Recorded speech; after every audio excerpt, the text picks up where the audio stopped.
ഇതുപോലുള്ള ഐറ്റംസ് ഒക്കെ കണ്ടാൽ ആരും പെട്ടെന്ന് ഒന്ന് ഉണ്ടാക്കിയെടുക്കും. അത്രയും സിമ്പിളാണ്, അത്രയും ടേസ്റ്റുമാണ് കേട്ടോ. അപ്പോൾ ആദ്യം തന്നെ ഇത് റെഡിയാക്കി എടുക്കാൻ വേണ്ടിയിട്ട് അരക്കപ്പ് മൈദ ഒരു ബൗളിലേക്ക് ചേർത്ത് കൊടുത്തിട്ട് അതിലേക്ക് 1 ടേബിൾ സ്പൂൺ പഞ്ചസാരയും 3/4 കപ്പ് പാലും 1 ടേബിൾ സ്പൂൺ ഓയിലും 1/4 ടീസ്പൂൺ വാനില എസൻസും പിന്നെ ഒരു 2 ഡ്രോപ്പ് യെല്ലോ ഫുഡ് കളറും കൂടെ ചേർത്ത് കൊടുത്തിട്ട് ഒന്ന് കട്ടയില്ലാതെ കലക്കിയെടുക്കുക കേട്ടോ. എന്നിട്ട് അതിലേക്ക് ഒരു നുള്ളു ഉപ്പും കൂടി ചേർത്ത് കൊടുക്കുന്നുണ്ട്, ആ ഒരു മധുരം ഒന്ന് ബാലൻസ് ചെയ്യാൻ. അപ്പോൾ ഇതുപോലെ ലൂസായിട്ടൊന്ന് കലക്കിയെടുത്തതിന് ശേഷം ഒരു പാനിൽ ഒഴിച്ചു കൊടുത്തിട്ട് ഇതുപോലെ ചുറ്റിച്ച് ഒന്ന് ദോശ ചുട്ടെടുക്കാം.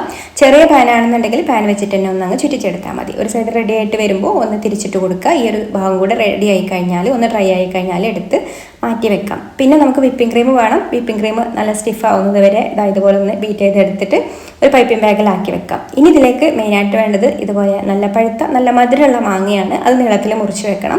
എന്നിട്ട് നമ്മൾ റെഡിയാക്കി എടുത്തിട്ടുള്ള ഒരു ക്രേപ്പ് എടുത്തിട്ട് ഇതിൽ ഇതുപോലെ ക്രീം ഒന്ന് പൈപ്പ് ചെയ്ത് കൊടുക്കുക. അതിൻ്റെ മുകളിൽ മാംഗോ പീസ് വെച്ച് കൊടുത്തിട്ട് ഈ ഒരു മാംഗോ കവർ ചെയ്യുന്ന രീതിയിൽ വീണ്ടും നമ്മൾ ക്രീം ഇതുപോലെ പൈപ്പ് ചെയ്ത് കൊടുക്കുക. എന്നിട്ട് രണ്ട് സൈഡും ഇതുപോലെ ഒന്ന് മടക്കി കൊടുത്തിട്ട് ഇങ്ങനെ ഒന്ന് റോൾ ചെയ്ത് കൊടുക്കുക കേട്ടോ.